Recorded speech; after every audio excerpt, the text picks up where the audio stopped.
अस्सलाम वालेकुम नाज़रीन, मैं हूं शाहिद अब्बासी। पीटीआई के जो वकील लतीफ़ खोसा साहब हैं, उन्होंने लाहौर में कन्वेंशन से ख़िताब किया। कन्वेंशन के ख़िताब में उन्होंने चीफ जस्टिस ऑफ पाकिस्तान के ऊपर कड़ी तनकीद की है। वो तनकीद क्यों की, उसके पीछे वजूहात क्या थी जो उन्होंने तनकीद की, उसमें किन किन शख्सियात का जिक्र किया लतीफ़ खोसा साहब ने, उसके बारे में मैं आपको बताऊंगा कि पीटीआई के रहनुमा लतीफ़ खोसा का वकला कन्वेंशन से खिताब। जब पाकिस्तान के पहले चीफ जस्टिस लाहौर आए तो वो वज़ीर आज़म लियाकत अली खान को नहीं मिले। सरदार लतीफ़ खोसा, आप कैसे चीफ जस्टिस हैं? काजी फाइज ईसा साहब, आप क्यों वज़ीर आज़म को मिले? सुप्रीम कोर्ट के एक रिटायर्ड जज को कमीशन का सरबराह लगा दिया गया।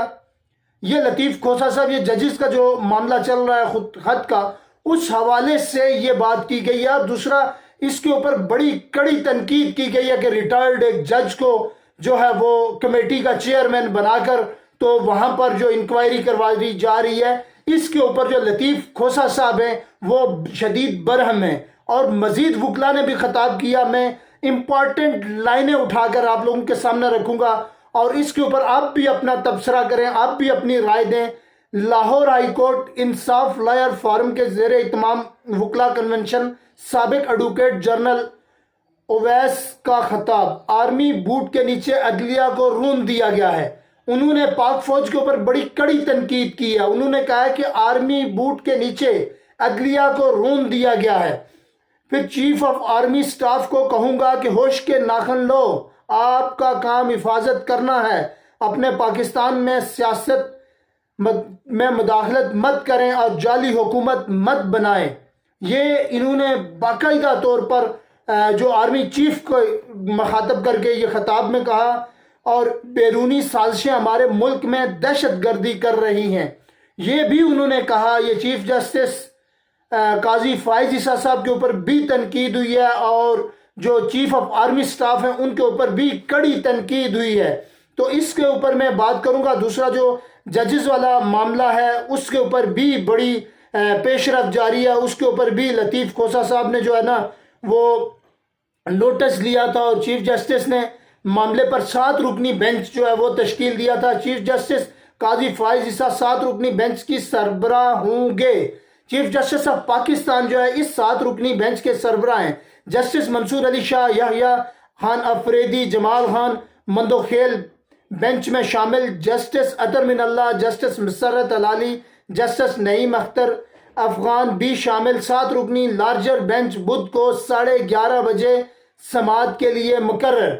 अब जो ये सारी कोई सूरत हाल है, बड़ी कड़ी तनकीद हो रही है। इदारों का भी नाम ले लेकर, जो इदारों के रखवाले हैं उनका नाम लेकर वकला की तरफ से बड़ी तनकीद की गई है। लेकिन इस सारी तनकीद का क्या हल निकलेगा? क्या जो ये हाईकोर्ट के जजेस का खतूत का मामला है, सारी चीज़ों का मरकज़ और महवर इसी चीज़ के पीछे है। क्योंकि चीफ जस्टिस काजी फाइज ईसा साहब की प्राइम मिनिस्टर ऑफ पाकिस्तान के साथ मुलाकात हुई। मुलाकात के दौरान ही इस मामले पर मुशावरत की गई। कमेटी जो बनी ये मुशावरत के साथ बनी। इसमें प्राइम मिनिस्टर साहब मुशावरत में शामिल थे। उन्होंने बिल मुशाफा आकर मुलाकात की। चीफ जस्टिस ऑफ पाकिस्तान ने जैसे ही उनसे रब्ता किया, फौरी तौर पर जो है वो वज़ीर आज़म मुलाकात के लिए तैयार हुए। उन्होंने टाइम निकाला, इनकी मुलाकात हुई। उसके बाद इन्होंने डिसीजन किया कि हम किस तरीके से जो हाई कोर्ट के जो जजेस के खतूत का मामला है इसको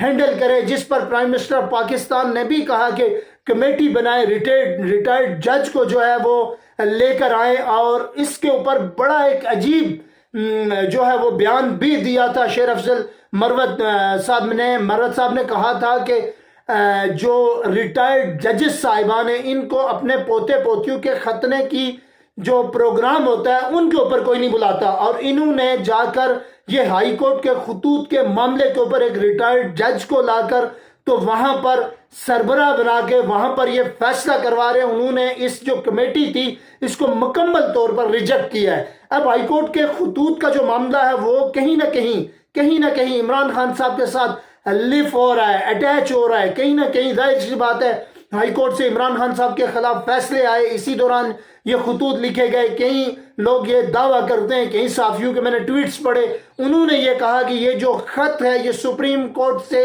ہی کہیں لیک آؤٹ ہوا ہے. لیکن اب یہ چیز مصدقہ نہیں ہے، اس کے اوپر کوئی اتھینٹک رائے میں بھی نہیں دے سکتا، کیونکہ ایویڈنس میرے پاس انسفیشینٹ ہے کہ یہ خط کہاں سے نکل کے آیا اور کس طریقے سے یہ منظر عام پر آیا. اس کا اردو ترجمہ بھی میرے پاس موجود ہے. میں نے اس کو پورے کو میں نے پڑھا. اس خطوط کے اندر جو مٹیریل ہے وہ بڑا کنٹروورشل ہے. وہ مٹیریل بڑا کنٹروورشل ہے.